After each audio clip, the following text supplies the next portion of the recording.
Hello everyone, তো সবাই কেমন আছো? আশা করছি সবাই ভালো আছো। তো প্রত্যেক দিনের মতো কিন্তু আজকেও আমি চলে এসেছি সকালের একটা ছোট্ট মিনি ব্লগ তোমাদের সাথে শেয়ার করব। তো মিনি ব্লগ শেয়ার তো আমি প্রত্যেক দিনই করি, ছোট ছোট করে মিনি ব্লগগুলো তোমাদের সাথে আমি শেয়ার করি যে প্রত্যেক দিন সকালে আমি কি করি। তো তোমরা কিন্তু অবশ্যই আমাকে কমেন্টে জানিও যে আমার এই ছোট ছোট মিনি ব্লগগুলো তোমাদের কেমন লাগছে, অবশ্যই কমেন্টে জানিও। আর যদি কিছু ভুল ত্রুটি থাকে সেগুলোও কিন্তু কমেন্টে আমাকে জানিও। তো আজকে কিন্তু আমি এই ফুলের মালাগুলো দিয়ে আমার ঠাকুর মন্দিরটাকে সুন্দরভাবে সাজিয়ে নেব। প্রত্যেক দিন তো ফুল দিয়ে পুজো করা হয়, কিন্তু আজকে কিন্তু আমাকে অনেকগুলো মালা এনে দিয়েছিল, তাই আমি ভাবলাম মালা যখন এনেই দিয়েছে তো মালাগুলোকে সুন্দর করে আমি সিংহাসনটাকে সাজিয়ে নিই, তাহলে দেখতেও খুব সুন্দর লাগবে। তার জন্য কিন্তু আমি এই কাজটা শুরু করে দিয়েছি।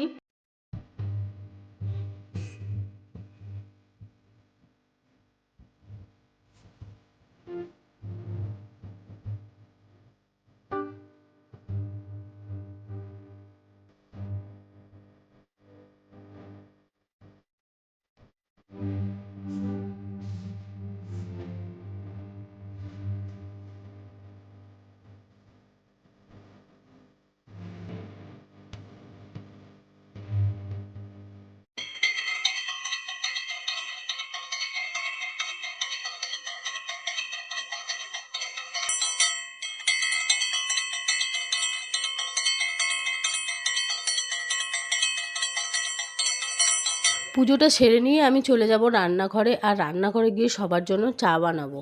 আর একটা কথা, আগে কিন্তু আমি মিনি ব্লগ শেয়ার করতে পারতাম না, কিন্তু এখন কিন্তু ছোট ছোট করে মিনি ব্লগগুলো তোমাদের সাথে শেয়ার করি। তো তোমরা অবশ্যই কিন্তু কমেন্টে জানিও যে মিনি ব্লগগুলো কেমন লাগছে তোমাদের।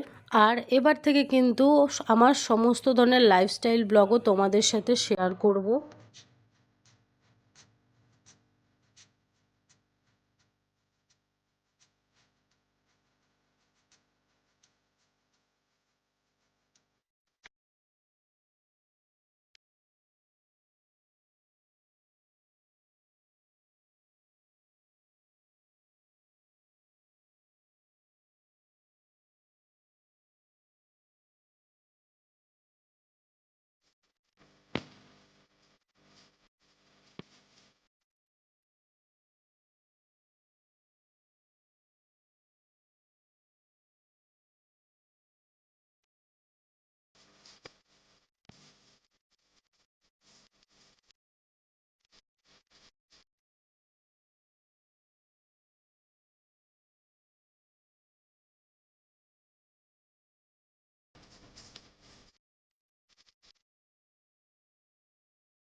আমার বর খেতে কিন্তু পছন্দ করে কফি, তার জন্য কিন্তু আমি আজকে বানিয়ে নিয়েছিলাম কফি। আর ছেলে মেয়েকে তো আগেই দুধ বিস্কুট দিয়ে দিয়েছি, তো কফিটা কিন্তু আমরা দুজন মিলে আজকে খেয়ে নিচ্ছি। এরপরে আমি কিন্তু আমার সংসারের সমস্ত কাজকর্মগুলো গুছিয়ে নেব। আর আমার মিনি ব্লগটা কিন্তু আজকে এখানেই শেষ করছি। তো আমার মিনি ব্লগ তোমাদের কেমন লাগলো অবশ্যই কমেন্টে জানিও। তো তোমাদের সাথে দেখা হবে আরও একটা ছোট্ট মিনি ব্লগে। তো চলো এখনকার মতো টাটা।